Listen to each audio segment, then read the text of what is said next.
দুই দিন পর পর এই টেস্ট সেই টেস্ট, এই ডাক্তার ওই ডাক্তার, এগুলো করাই লাগে। তো হ্যালো ভিউয়ার্স, আসসালামু আলাইকুম। আমি নীলা আপনাদের সবাইকে ওয়েলকাম করছি নতুন আরেকটা ব্লগ ভিডিওতে।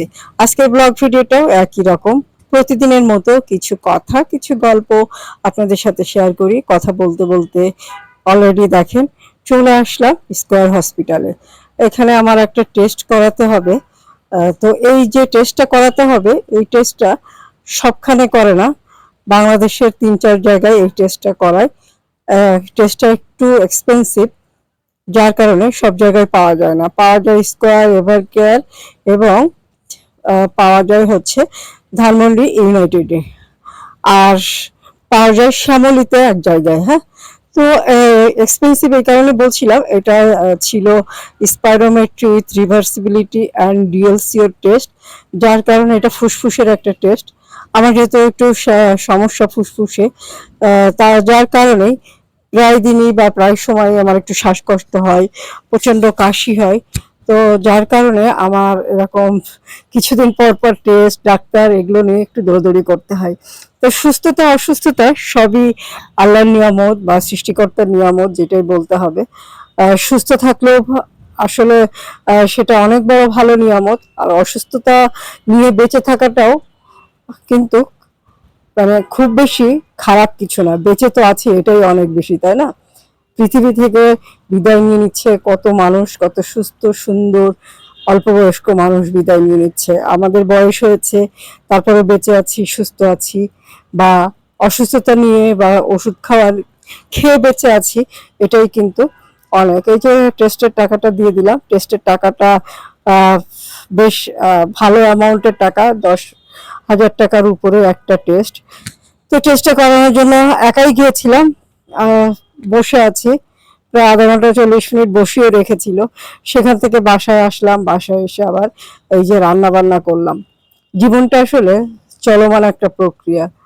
অসুস্থতা থাকলে হয়তো 2-1 দিন শুয়ে বসে থাকা যায়, অসুস্থতা 2-1 দিন হয়তো কারোর অনুগ্রহ বা 2-1 মাস কারোর অনুগ্রহ পাওয়া যায়, কিন্তু দীর্ঘমেয়াদী অসুস্থতায় বা যতদিন বেঁচে থাকবো ততদিন যদি এই সমস্যাগুলো ক্যারি করতে হয়, তাহলে খুব বেশি অনুগ্রহ পাওয়া যায় না, পাওয়ার আশাটা করাটাও ঠিক না। যারা করে তারা আসলে বোকামি করে।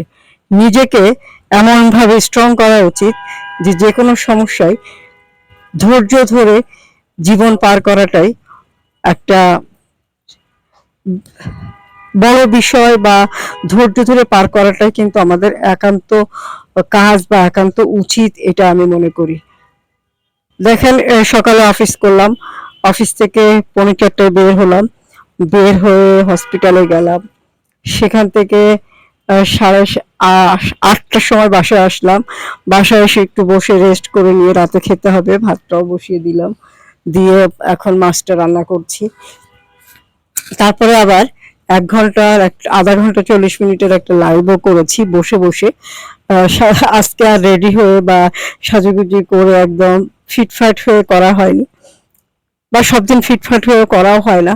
মাঝে মাঝে একদম শুধু প্রোডাক্ট গুলো দেখানো হয়, সেভাবে লাইভ করি। তবে হ্যাঁ, কিছু ভিডিও কিন্তু আমার কাছে থেকেই যায়। এই ভিডিওগুলো আপনারা পাবেন চমৎকার সুন্দর কিছু শাড়ি, রোগ ব্যাধি, অসুখ বিসুখ, সমস্যা, পারিবারিক সমস্যা, পারিবারিক অশান্তি, মানসিক অশান্তি, শারীরিক, মানে সবকিছু জীবনের অংশ, সবকিছুই থাকবে। তবে তার ভিতর দিয়েও মাঝে মাঝে সময় সুযোগ পেলে সুন্দর একটা শাড়ি পরতে হবে। বাঁচতে হবে নিজের জন্য, পরিবারের জন্য বাঁচতে হবে, ভালো থাকতে হবে। আর ভালো থাকাটা একান্ত নিজের কাছে। নিজে সবকিছুর পরে যদি একটু ভালো থাকা না যায়, তাহলে এই জীবনটা খুব বেশি মূল্য আছে বলে আমি মনে করি না। তাই ভালো কিছু শাড়ি পেতে গেলে অদ্রি ফ্যাশন অ্যান্ড লাইফস্টাইলের পেজের সাথে থাকতে হবে। সুন্দর কিছু শাড়ি নিজে পরতে হবে, সময় সুযোগ পেলে সুন্দর একটা শাড়ি কাউকে গিফট করতে হবে। তো কথা বলতে বলতে বিদায় নিয়ে নিব। ভালো থাকবেন, সুস্থ থাকবেন, সুস্থ সুন্দর থেকে একটা সুন্দর শাড়ি পরবেন। আল্লাহ হাফিজ।